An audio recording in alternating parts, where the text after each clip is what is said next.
Hello दोस्तों, level up your life channel में आपका स्वागत है। आज हम बात करने वाले हैं दुनिया की सबसे बेस्ट बुक जिसका नाम है थिंक एंड ग्रो रिच और जिसके राइटर है नेपोलियन हिल। चैनल पर नए हैं तो वीडियो में खोलने से पहले चैनल को सब्सक्राइब कर लीजिए क्योंकि हम हमेशा ऐसे ही बेस्ट बुक समरी आपके लिए लाते रहते हैं। यह किताब लेखक नेपोलियन हिल ने दुनिया के सबसे कामयाब 500 लोगों का इंटरव्यू लेने के बाद लिखा था। आपकी जानकारी के लिए बता दूं कि ये सब करने में उन्हें 20 साल का समय लगा था।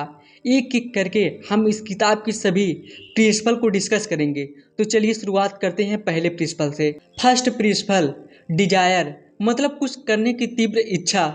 फ्रेंड्स, कामयाब होने के लिए किसी भी व्यक्ति में कामयाबी की इच्छा होना बहुत ज़रूरी है क्योंकि इच्छा ही सफलता के सफ़र का पहला कदम है। आप तब तक कोई काम नहीं कर सकते जब तक आप में उसे करने की तीव्र इच्छा ना हो। बिना इच्छा शक्ति के आप किसी कार्य को करने के लिए प्रोत्साहित ही नहीं होंगे। बहुत से लोग ऐसा कहते हैं कि मैं जानता हूं कि मेरी इच्छा क्या है और उसे पाने के लिए मुझे क्या करना है। सिर्फ चाहने से आपको किसी भी क्षेत्र में मनचाहे परिणाम नहीं मिल सकते। किसी भी काम में कामयाब होने के लिए सबसे पहले आपके मन में उसके लिए धधकती हुई तीव्र इच्छा होनी चाहिए जो आपको उस दिशा में कदम उठाने के लिए प्रेरित करें। जब आप तीव्र इच्छा शक्ति से किसी दिशा में कदम उठाते हैं तो परिणाम अपने आप मिलते हैं। यहाँ मैं आपको एक बात बताना चाहता हूँ कि चाहत और तीव्र इच्छा में क्या फ़र्क है।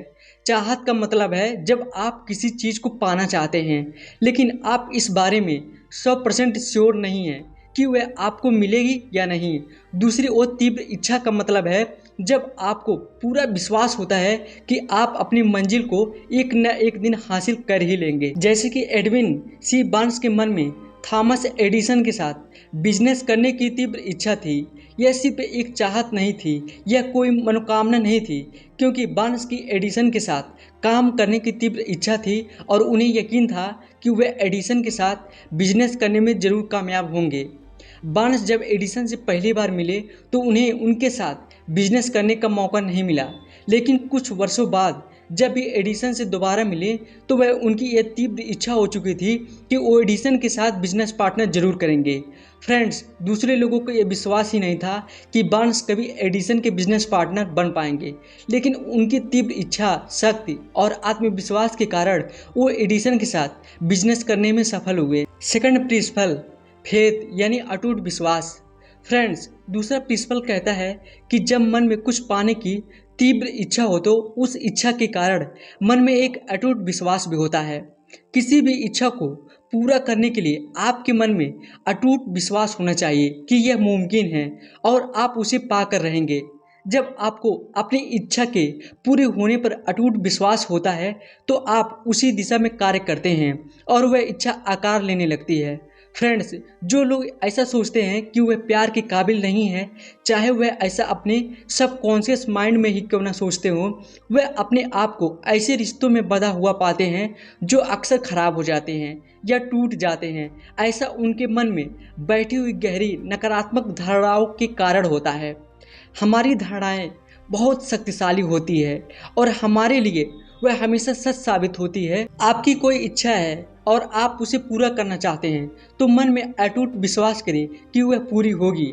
आपको अपने मन में अटूट विश्वास करना होगा कि जो आप चाहते हैं वह आपको ज़रूर मिलेगा, क्योंकि अटूट विश्वास से ही इच्छाएं पूरी होती हैं। अगर आपको अटूट विश्वास करने में मुश्किल होती है तो इस बात को अपने मन में बार बार दोहराएं, जो आप चाहते हैं वो पा सकते हैं और आपकी इच्छा ज़रूर पूरी होगी। बार बार किसी बात को दोहराने को अफर्मेशन कहते हैं। जब आप किसी अफर्मेशन को मन में बार बार दोहराते हैं तो वह बात आपके सबकॉन्शियस माइंड में बैठ जाती है और आपको सच लगने लगती है। किसी बात को बार बार दोहराने से उसमें आपका अटूट विश्वास बन जाता है। थर्ड प्रिंसिपल, ऑटो सजेशन मतलब आत्मसम्मोहन। फ्रेंड्स, बचपन से ही समाज ने और हमारे माता पिता ने हमारे लिए कुछ सीमाएं निर्धारित की हैं। समाज कहता है कि हमें उन सीमाओं के अंदर ही जीना है और उससे बाहर जाकर हम कोई कार्य ही नहीं कर सकते। यही कारण है कि जीवन में कुछ भी बड़ा करने के लिए हम नहीं सोचते, क्योंकि हमें बचपन से ऐसा बताया गया है कि हम जीवन में कुछ बड़ा नहीं कर सकते। समाज हमें कहता है कि कुछ बड़ा करने के बारे में सोचना भी पाप है। ये धारणाएं हमारे सबकॉन्शियस माइंड में आत्मसम्मोहन की तरह काम करती हैं और हमारा पक्का विश्वास बन जाता है कि हम कुछ बड़ा पाने के काबिल नहीं हैं। बचपन से ही ऐसी धारणा होने के कारण हम कभी कुछ बड़ा करने के बारे में सोचते ही नहीं हैं। फ्रेंड्स, ऐसी नकारात्मक धारणाओं से मुक्ति पाने के लिए हमें ध्यान लगाना होगा।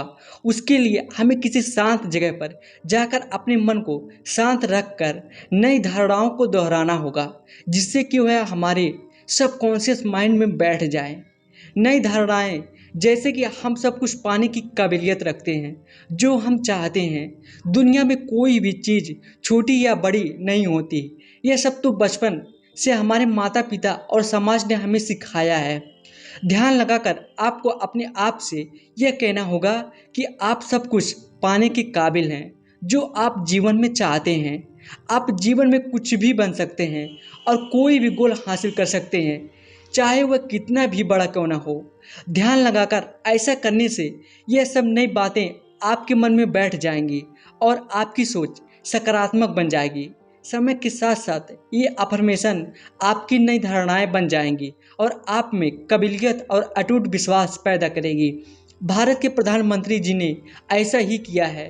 प्रधानमंत्री नरेंद्र मोदी जी शुरू से ही बड़े घर के नहीं थे। अपनी रोटी रोजी कमाने के लिए वह चाय बेचा करते थे, लेकिन उन्होंने अपनी सोच को सिर्फ चाय बेचने तक सीमित नहीं रखा। उन्होंने इस बात को समझा कि वह जीवन में कुछ बड़ा कर सकते हैं और कितने भी बड़े इंसान बन सकते हैं। बड़ी सोच रखने की वजह से मोदी जी आज भारत के प्रधानमंत्री हैं। फोर्थ प्रिंसिपल, स्पेशलाइज्ड नॉलेज मतलब विशेष ज्ञान। फ्रेंड्स, फोर्थ प्रिंसिपल ये कहता है कि कामयाब होने के लिए हमें विशेष ज्ञान की ज़रूरत होती है और सिर्फ विशेष ज्ञान लेना ही काफ़ी नहीं है, बल्कि उसका इस्तेमाल करना भी ज़रूरी है। अगर मात्र ज्ञान हासिल करने से कोई कामयाब हो सकता है तो विश्वविद्यालयों के प्रोफेसर और वैज्ञानिक दुनिया के सबसे महान और कामयाब लोग होते हैं, लेकिन ऐसा नहीं है। जानकारी हासिल करने से कोई भी व्यक्ति बुद्धिमान या कामयाब नहीं होता। आज हम ऐसे युग में जी रहे हैं जिसमें ज्ञान हमारी उंगलियों पर है।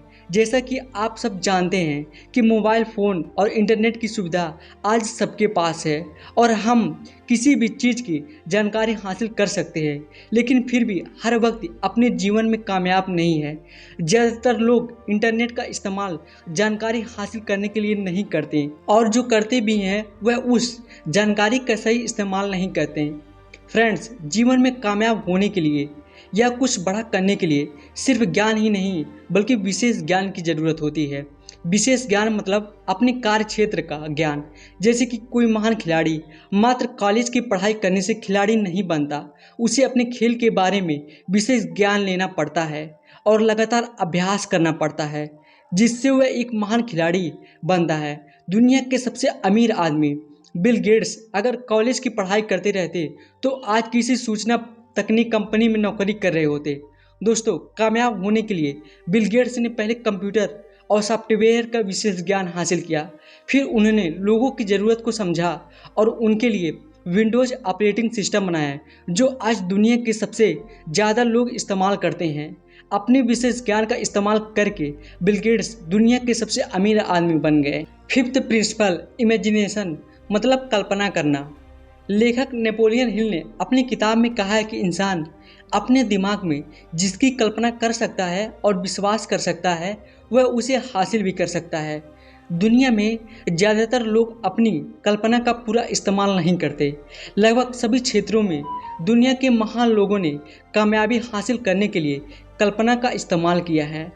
महान लोग जो भी बनना चाहते थे और जो भी हासिल करना चाहते थे, पहले अपने दिमाग में उसकी कल्पना करते थे।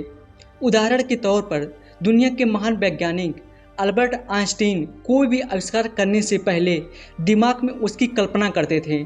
और सिर्फ अल्बर्ट आइंस्टीन ही नहीं, कोई भी वैज्ञानिक किसी वस्तु या मशीन का आविष्कार करने से पहले दिमाग में उस चीज़ का कल्पना करता है कि बनने के बाद वह कैसी दिखेगी और कैसे काम करेगी।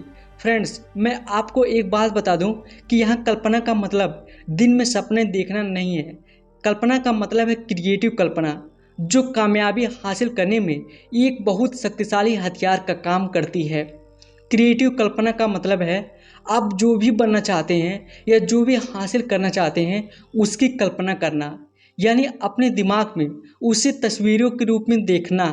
ऐसा करने से वह चीज़ आकार लेने लगती है और उसे पाने के सभी रास्ते आपके सामने आने लगते हैं।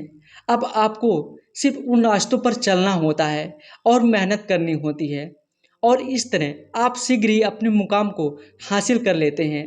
कामयाब होने के लिए यह जरूरी है कि आप क्रिएटिव कल्पना का इस्तेमाल करना अच्छी तरह सीख लें। Sixth principle, organised planning. Friends, जीवन में कामयाब होने के लिए हमें वास्तविक योजना की ज़रूरत होती है। वास्तविक योजना बनाना ही किसी भी इच्छा को पूरी करने का पहला कदम होता है। हमें किसी भी कार्य को करने से पहले उसकी पूरी योजना बनानी चाहिए। खास तौर पर किसी बड़े कार्य को करने के लिए संगठित योजना जरूरी है। आप जो भी काम करना चाहते हैं उसके लिए एक योजना बनाइए और उसे एक कागज़ पर लिख दीजिए। कागज़ पर लिखने से योजना के कामयाब होने की संभावना अधिक होती है।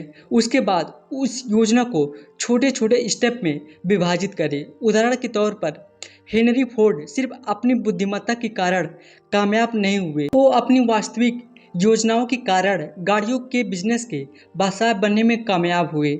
ऐसे बहुत से लोग हैं जो हेनरी फोर्ड से ज़्यादा पढ़े लिखे हैं लेकिन वो उनकी तरह कामयाब नहीं है, क्योंकि न तो उनका कोई बड़ा गोल था और न ही कोई वास्तविक योजना थी।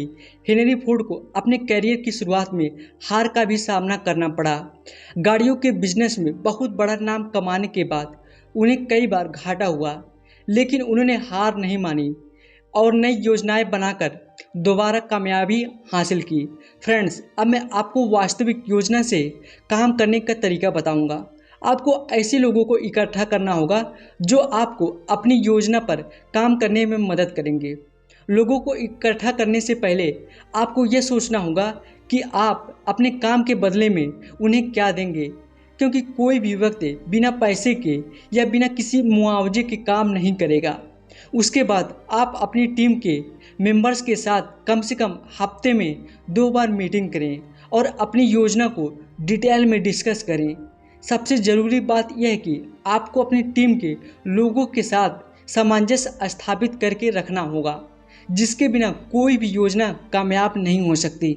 अगर आप वास्तविक योजना बनाएंगे और उन सभी बातों का पालन करेंगे जो मैंने आपको ऊपर बताई है, तो निश्चित तौर पर आप अपने गोल्स को हासिल करेंगे और जीवन में सफलता प्राप्त करेंगे। सो गाइस, उम्मीद करता हूँ कि आपको इस बुक समरी से जरूर कुछ ना कुछ जरूर सीखने को मिला होगा, और आपको ये बुक समरी कैसी लगी मुझे कमेंट में लिख के बता सकते हैं। और इसके बाद मिलते हैं नेक्स्ट वीडियो में एक और बेस्ट बुक समरी के साथ। Thank you so much.